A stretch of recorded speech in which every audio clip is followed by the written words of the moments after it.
Hi there.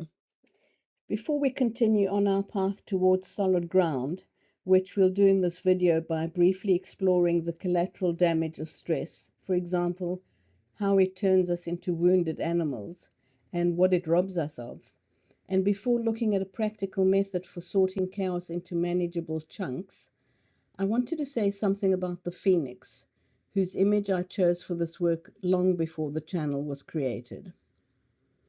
First, it is of personal significance to me, and its importance was captured in this beautiful image commissioned specially for me. Second, I'm sure you know about the legend of this mythical golden bird associated with renewal and regeneration, and the phrase about rising like a phoenix from the ashes. It's a metaphorical expression describing a person or thing that emerges transformed after a period of adversity or destruction. The phrase and what it means originate in Greek mythology. In ancient and medieval literature, the phoenix is depicted as a vibrant and majestic bird that is destroyed by fire, but through determination and perseverance rises from the ashes to become stronger, smarter, and more powerful and effective than before. Rising from the ashes of its previous life, the phoenix is a symbol of hope, of life and of better things to come, born from the knowledge and experience of difficult times and challenging circumstances. And by reframing stress, is this not what we are looking to do? To use our own strengths, resources, environments, even burnt ones, and like the phoenix, rebuild our lives? So let's not just admire the image of the phoenix and the phrase, let's live it.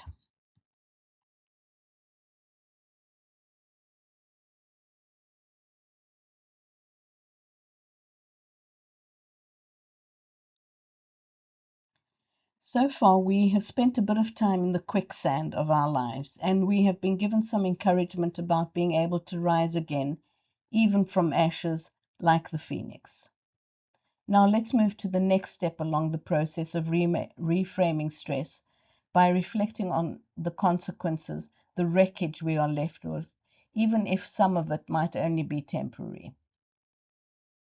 And then we will look at a way to regain some internal steadiness almost immediately.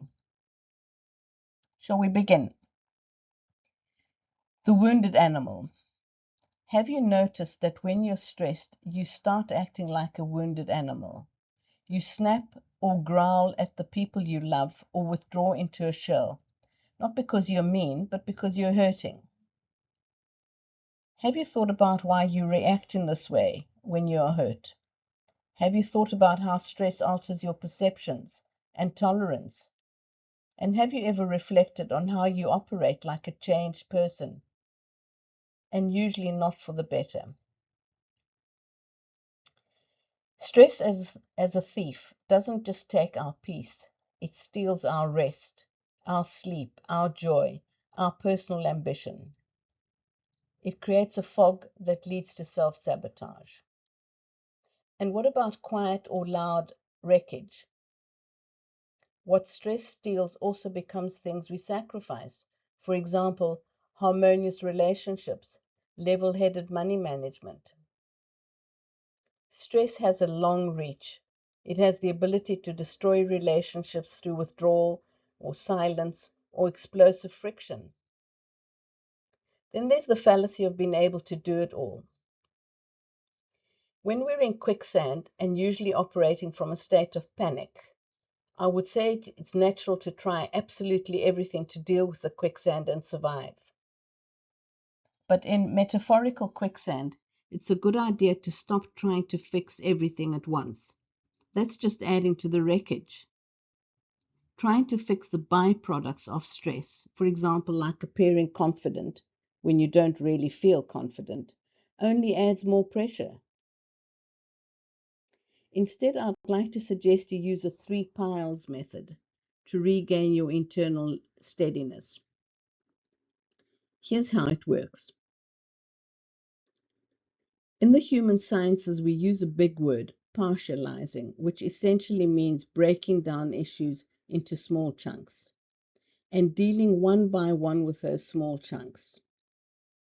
Partializing is a great word, but I think 3 piles is less threatening and can be visualized more easily. Get ready to start visualizing the 3 piles with all the overwhelm, the wreckage as follows. 1 pile is the one you can do something about. The second pile is the one you can do nothing about. And the third pile is the one that someone else can do something about. When we have 3 small piles instead of one enormous monster to deal with, it immediately makes it easier for us to become steadier internally. Which would you prefer? One big thing to stare at or 3 small things to look at?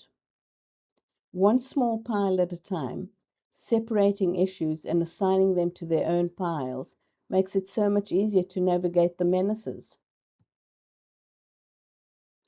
Let's repeat this. The one I can do something about, the one I can do nothing about, the one that someone else can do something about. When we take back our power in this way, this process becomes what I can do, what I can't do, and what someone else must do. And to bring in some stoicism thinking, what is up to us, what's not up to us, what is within our control, what is not. We'll explore further in future videos and in the stress reframed Paco Straws framework. For now, thanks for your attention.